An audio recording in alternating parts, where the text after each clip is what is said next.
Imagine waking up one morning and feeling something incredibly terrifying. Yourself is gone. You look in the mirror, and there's an empty reflection. Your body exists, but your brain convinces you are gone, you are dead. This is exactly how the story of Mrs. L, a 53-year-old woman, began, who became a patient in a psychiatric clinic due to an extremely rare condition, Cotard syndrome, also known as the walking corpse syndrome. Her family was in complete shock. One morning, they noticed that Mrs. L was behaving very strangely. She refused to eat, did not feel physical pain, complained that her organs had disappeared, and insisted that she did not exist. Every word she spoke was infused with a belief that she was dead. She claimed she smelled like decay and constantly demanded to go to the morgue because, in her view, it was more comfortable there. Her family tried to convince her that this was impossible, but all attempts ended the same way. Mrs. L would simply repeat calmly and subtly, "I am dead." When she was brought to the psychiatric hospital, the doctors immediately noticed that this was not a typical depression or panic episode. She did not scream, cry, or show aggression. Her calmness was eerie. Every word and gesture reflected a deep conviction that she was dead. She explained that her body existed, but her soul did not, that everyone around her was alive, but she was not. The doctors noted a combination of depressive symptoms, psychotic episodes, and absurd beliefs, which were difficult to separate. Cotard syndrome is an extremely rare psychiatric condition. Patients with this syndrome are convinced they are dead. They believe they have no blood, organs, or soul. Often, they refuse to eat or drink, thinking they are already dead, which makes the condition very dangerous.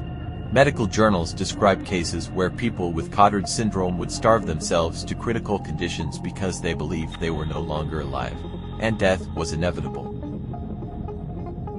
In Mrs. L's case, doctors developed a special treatment plan. Initially, she was prescribed antidepressants and antipsychotics.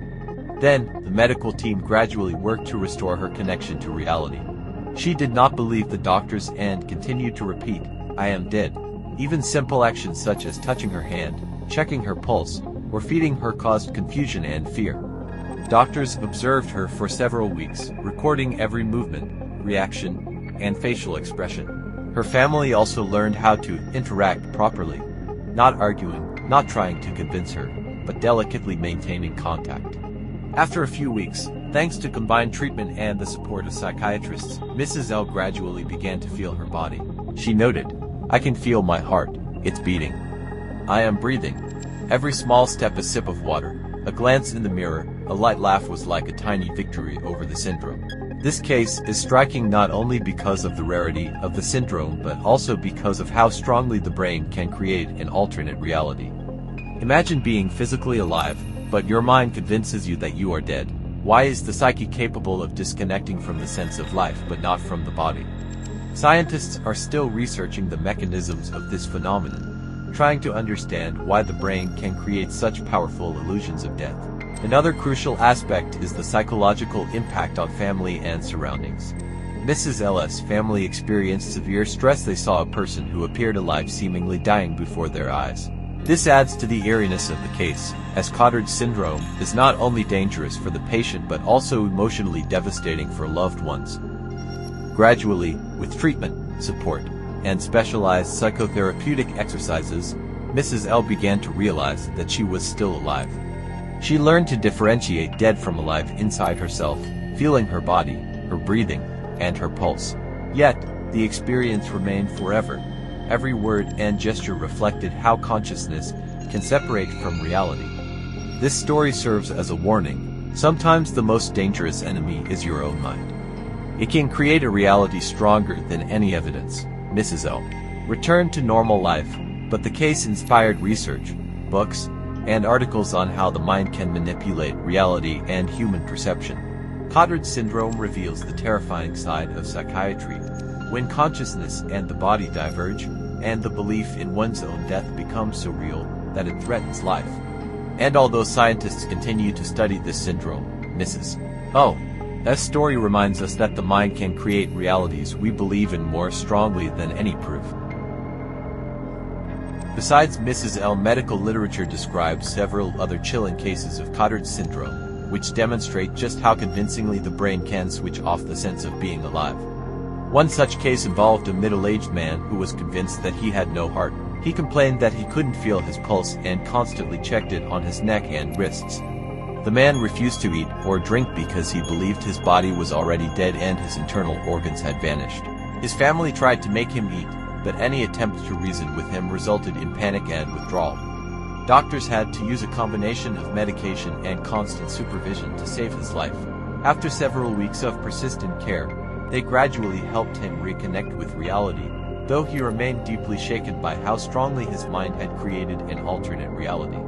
Another case describes a younger woman who believed she was already dead and that her body was merely an empty shell without a soul. She constantly said she could not feel her existence and attempted to leave her home to go to her grave. She could not sleep without the feeling that she was gone, while everyone around her was alive. Doctors noted that her speech was calm, almost monotone, which made the situation even more eerie. Her conviction was so strong that she showed no fear, even though her body was alive. Treatment included gradually restoring her connection to reality, psychotherapeutic exercises, and medication to reduce psychotic symptoms.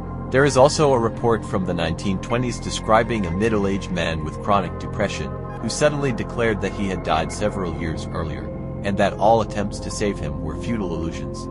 He refused food, drink, and even contact with his family. Observers described him as a living dead, moving through the house and speaking normally, yet absolutely convinced of his own death.